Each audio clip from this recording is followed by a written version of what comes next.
الحمد لله رب العالمين والعاقبة للمتقين والصلاة والسلام على سيد الأنبياء والمرسلين وعلى آله وأصحابه أجمعين ومن تبعهم بإحسان إلى يوم الدين. أما بعد فأعوذ بالله من الشيطان الرجيم. بسم الله الرحمن الرحيم. واعبدوا الله ولا تشركوا به شيئا وبالوالدين إحسانا وبذي القربى واليتامى والمساكين والجار ذي القربى والجار الجنب والصاحب بالجنب وابن السبيل وما ملكت أيمانكم إن الله لا يحب من كان مختالا فخورا. وقال النبي صلى الله تعالى عليه وسلم: من كان يؤمن بالله واليوم الآخر فليحسن إلى جاره. وقال النبي صلى الله تعالى عليه وسلم: من كان يؤمن بالله واليوم الآخر فلا يؤذي جاره. وقال النبي صلى الله تعالى عليه وسلم: والله لا يؤمن والله لا يؤمن والله لا يؤمن. قيل: ومن يا رسول الله؟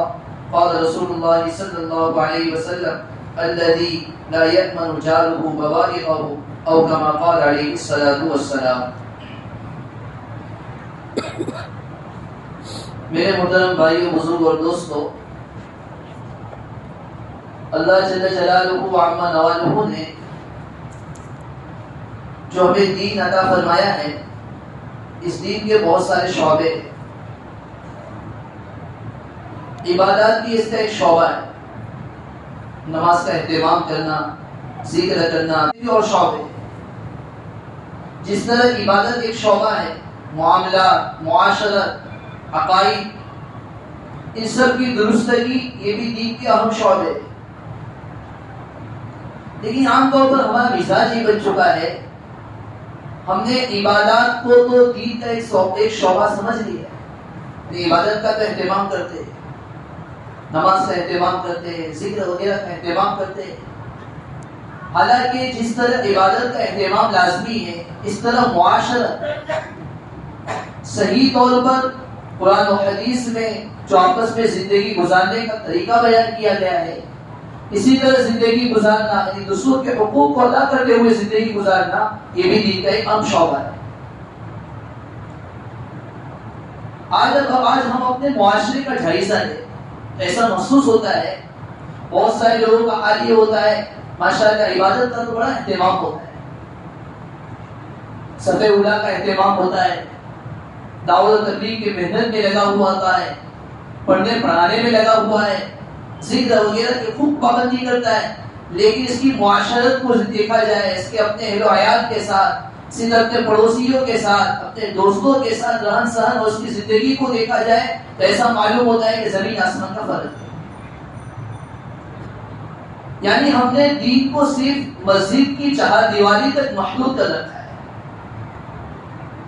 ایک مسلمان کا حال یہ ہوتا ہے کہ مسجد میں تو ایسا معلوم ہوتا ہے مسلمان ہے، لیکن مسجد کی چہار دیواری کے باہر اس کو دیکھا جائے تو یہ معلوم کرنا مشکل ہوتا ہے کہ آیا مسلمان ہے یا مسلمان نہیں ہے. تو عبادات یہ بھی ضروری ہے، لیکن ساتھ میں معاشرت. قرآن و حدیث نے مختلف جگہ پر اللہ تعالیٰ نے، نبی علیہ الصلوۃ والسلام نے بہت سارے لوگوں کے حقوق کو بیان کیا ہے. اس میں ایک بڑا اہم حق پڑوسی کا حق ہے. حدیث پاک میں جا بجا اللہ کے نبی صلی اللہ علیہ وسلم نے پڑوسی کے حقوق کو بیان کیا ہے. اور یہ صرف دین اسلام کی خصوصیت نہیں، تمام مذاہب میں پڑوسی کے حق کی رعایت کی گئی. لیکن اللہ تعالیٰ نے جو ہمیں دین اسلام عطا فرمایا ہے، اس میں پڑوسی کے حقوق کی بہت زیادہ تاکید بیان کی، بہت زیادہ تاکید ہے. نبی علیہ الصلوۃ والسلام نے ایک مرتبہ بیان فرمایا اپنے صحابہ سے: ما زال یوصینی جبرائیل بالجار حتی ظننت انہ سیورث. نبی علیہ الصلوۃ والسلام بیان فرماتے ہیں کہ جبرائیل علیہ الصلوۃ والسلام نے مجھے پڑوسی کے ساتھ حسن سلوک کی اتنی تاکید کی کہ میرے دل میں گمان ہونے لگا، مجھے خیال آیا کہ شاید آگے چل کر پڑوسی کو بھی وراثت میں شریک کر دیا جائے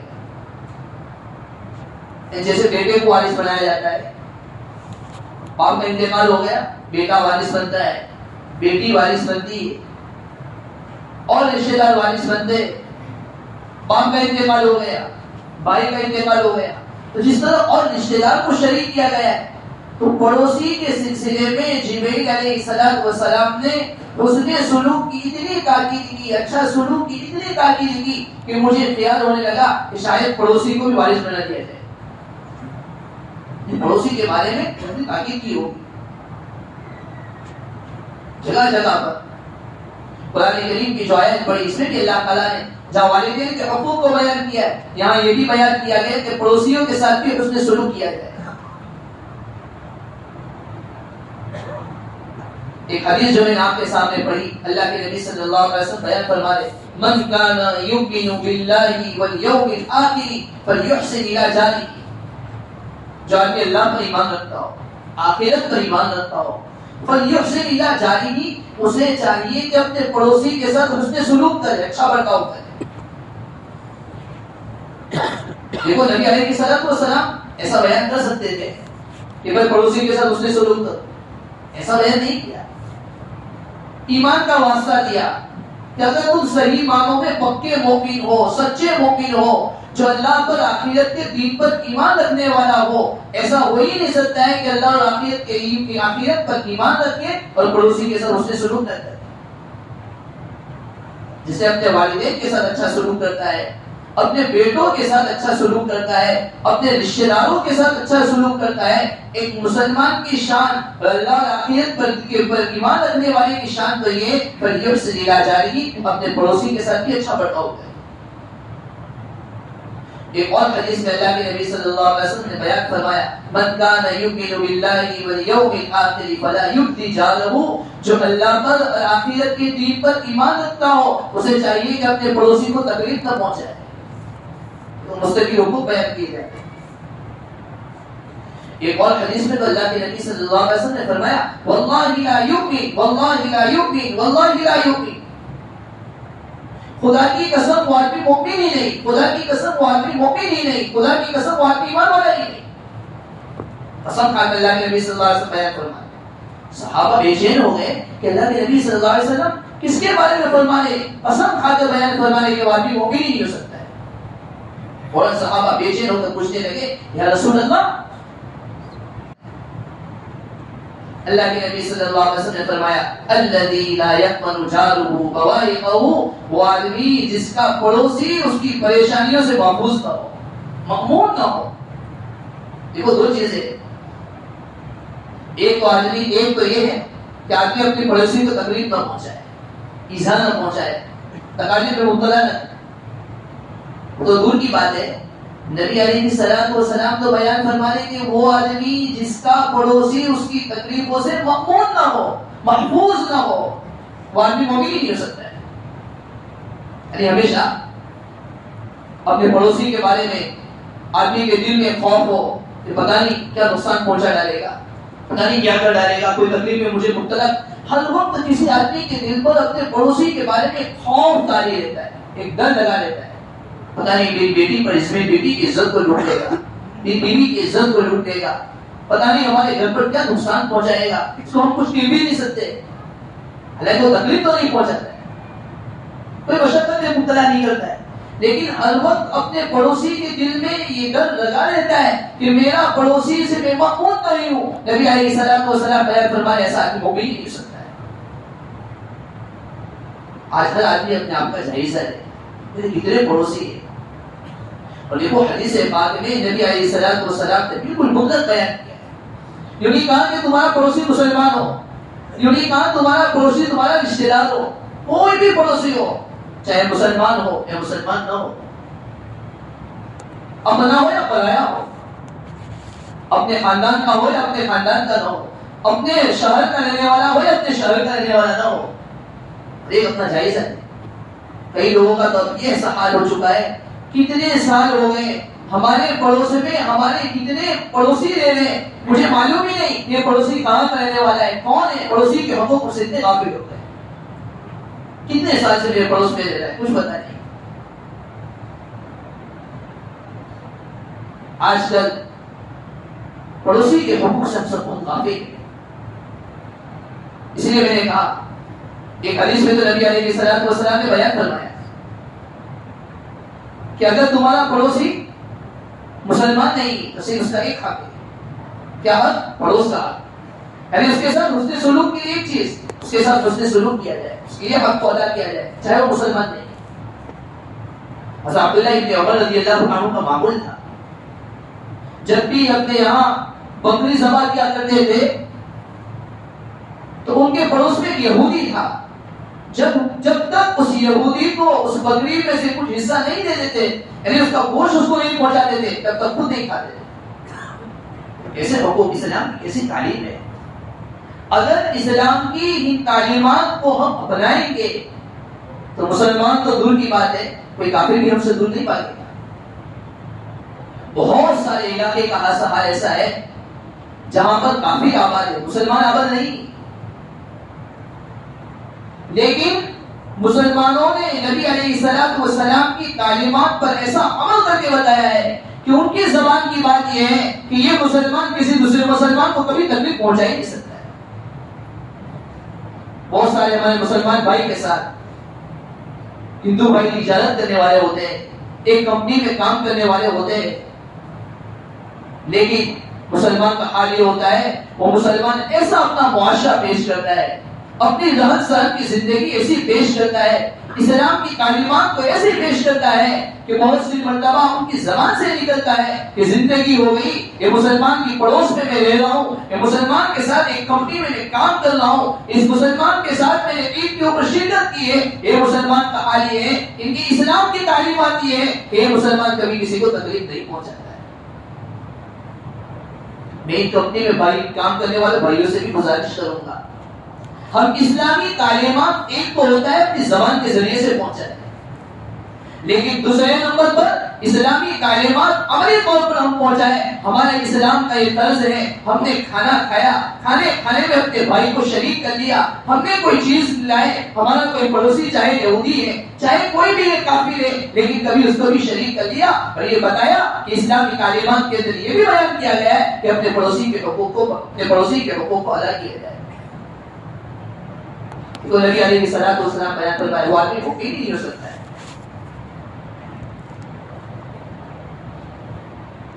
حضرت عمر رضی اللہ عنہ نے ایک مرتبہ ایک آدمی کے متعلق پوچھا، دوسرے آدمی سے پوچھا کہ وہ آدمی کیسا ہے. اس آدمی نے کہا کہ وہ آدمی بہت اچھا ہے. حضرت عمر رضی اللہ عنہ نے فرمایا کیا کبھی تم نے ان کے ساتھ سفر کیا ہے؟ کبھی تم ان کے پڑوس میں رہے ہو؟ تم نے کبھی دیکھا ہے کہ وہ آدمی کیسا ہے؟ حضرت عمر رضی اللہ عنہ نے پھر فرمایا کہ شاید تم نے ان کو نماز پڑھتے ہوئے دیکھا ہوگا، مسجد میں آتے جاتے ہوئے دیکھا ہوگا، اس لیے تم نے کہا ہوگا کہ یہ آدمی بہت اچھا ہے. حالانکہ کسی کی تعریف کرنے کے لیے ضروری ہے کہ اس کے ساتھ سفر کیا جائے، اس کے پڑوس میں رہا جائے اور دیکھا جائے کہ یہ آدمی کیسا ہے، کیسا سلوک کرتا ہے. اگر اچھا سلوک کرتا ہے اس کے ساتھ تم نے سفر کیا، اور اگر تم تعریف کرو گے کہ یہ آدمی اچھا ہے تو تمہاری تعریف قبول کی جائے گی.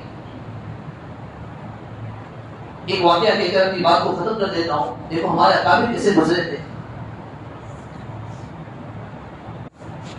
دارالعلوم دیوبند کے رہنے والے تھے، ان کی مزار رامدیر میں بھی موجود ہے، ان کی قبر رامدیر میں موجود ہے.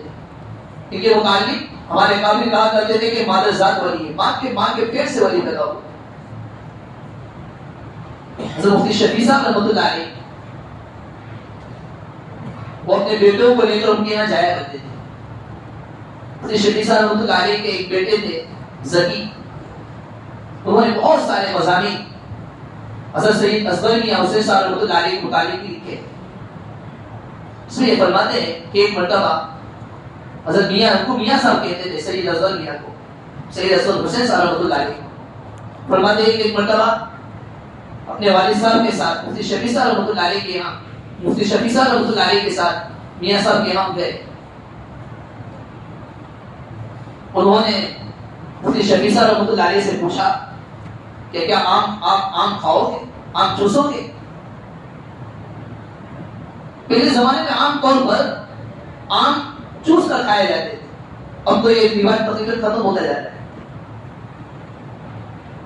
مفتی شفیع صاحب رحمۃ اللہ علیہ نے فرمایا کہ حضرت آپ کے ہاتھ سے آم ضرور چوسیں گے، آپ کے ہاتھ سے ضرور آم لیں گے۔ میاں صاحب رحمۃ اللہ علیہ کچھ آم لے کر آئے، 2 ٹوکریاں لے کر آئے، ایک ٹوکری پوری آم سے بھری ہوئی تھی، دوسری ٹوکری خالی تھی، تاکہ اس میں سے آم اٹھایا جائے اور اس کو چوس کر اس کی گٹلیاں، اس کی چھال وغیرہ اس کے اندر ڈال دی جائے۔ مفتی شفیع صاحب رحمۃ اللہ علیہ نے حضرت کیفی صاحب رحمۃ اللہ علیہ بہت سارے آم کھائے، یہاں تک کہ پوری ٹوکری جو بھری ہوئی تھی خالی ہو گئی اور دوسری ٹوکری گٹلیوں سے اور چھال سے بھر گئی۔ جو پورے آم کھا لیے گئے، مفتی شفیع صاحب رحمۃ اللہ علیہ کھڑے ہوئے، وہ ٹوکری جو چھال سے اور گٹلیوں سے بھری ہوئی لے کر جانے لگے۔ میاں صاحب رحمۃ اللہ علیہ فرمانے لگے مفتی صاحب اس کو کہاں لے جاتے ہیں؟ تو شفیع صاحب رحمۃ اللہ علیہ نے فرمایا اس کو باہر پھینکنے کے لیے جا رہا ہوں۔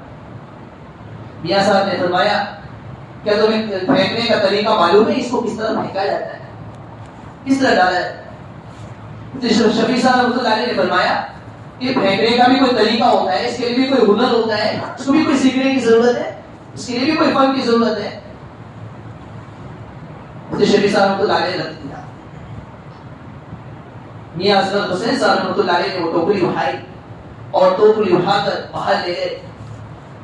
اس میں سے کچھ چھالیں تھی، کچھ چھالیں کچھ تھوڑی دیر دور جا کر ایک کونے میں ڈال دی، پھر آگے چلے اور آگے چل کر کچھ اور چھالیں اٹھائی ایک جگہ پر ڈال دی، پھر اور آگے چلے اور وہاں پر سب گٹلیاں ڈال دی۔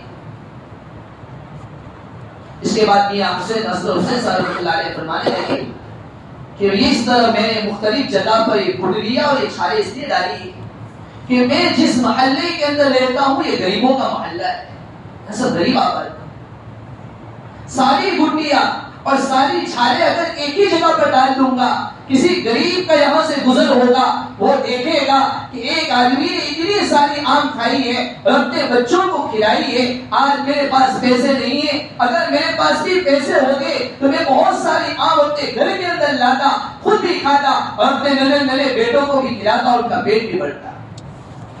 تو میرے اس طرح ایک جگہ پر پھینکنے کی وجہ سے کسی غریب کو حسرت ہوگی، کسی غریب کا دل دکھتا۔ میں یہ نہیں چاہتا ہوں کہ میں آپ لوگوں کو آم کھلا کر اور یہ گٹلیاں اور یہ چھلکیاں ایک جگہ پر ڈال کر کسی غریب کی آلو اور کسی غریب کا دل دکھاؤں۔ سوچنے کی ضرورت ہے۔ میں نے چند یہ چھلکا ہے ایک جگہ پر ڈالا، وہاں پر عام طور پر بکریاں بیٹھا کرتی ہیں، اس لیے میں نے وہاں پر ڈال دی تاکہ بکریاں وہاں کھا لے۔ پھر کچھ اور جگہ پر ڈال دی تاکہ ایک جگہ پر بہت زیادہ گٹلیاں اور بہت زیادہ چھالے جمع نہ ہو جائے، تاکہ وہاں سے بھی بکریاں کھا لے۔ کوئی اور جگہ پر جہاں عام طور پر بچے کھیلا کرتے ہیں وہاں پر گٹلیاں ڈال دی تاکہ وہ گٹلیوں کے ذریعے سے بچے کھیلا کریں۔ ضرورت ہے ہمارے قابل کیسے تھے، کس طرح سے پڑوسی کے حقوق کو ادا کیا کرتے۔ حالانکہ میاں حضرت حسین صاحب رحمۃ اللہ علیہ کے متعلق لکھا ہے ان کا حال یہ تھا کہ ان کے یہاں بہت ساری آم آیا کرتی تھی، تو وہ بہت ساری آم میں سے کچھ آم ایک دو آم کھاتے تھے اور اسی طرح جتنی آم ہوا کرتی تھی چھوٹے چھوٹے معصوم بچوں کو بلا کر ان کو کھلا دیا کرتے۔ اس کے باوجود ان کا حال یہ تھا کہ جب بھی آئی مہمان آ رہے گٹلیاں اور چھلکیاں ہوتے تھے اس کو ایک جگہ نہیں ڈالتے تھے، صرف اسی وجہ سے کہ ہمارے محلے کے رہنے والے پڑوسیوں کو تکلیف نہ پہنچے۔ ضرورت ہے ہم بھی اپنے پڑوسیوں کے حقوق کو ادا کریں، اپنے پڑوسی سے جا بجا معلوم کریں، کہیں ایسا نہ ہو ہمارے باہر پانی پھینکنے کی وجہ سے، باہر کچرا ڈالنے کی وجہ سے، ہمارے کپڑے سکھانے کی وجہ سے ہمارے کسی غریب بچے کو، ہمارے کسی غریب پڑوسی کو تکلیف پہنچ رہی ہو۔ اللہ تعالیٰ شانوں سے دعا ہے اللہ تبارک و تعالیٰ ان تمام باتوں کو سب کو عمل کرنے کی توفیق عطا فرمائے۔ آمین۔ واخر دعوانا الحمدللہ رب العالمین۔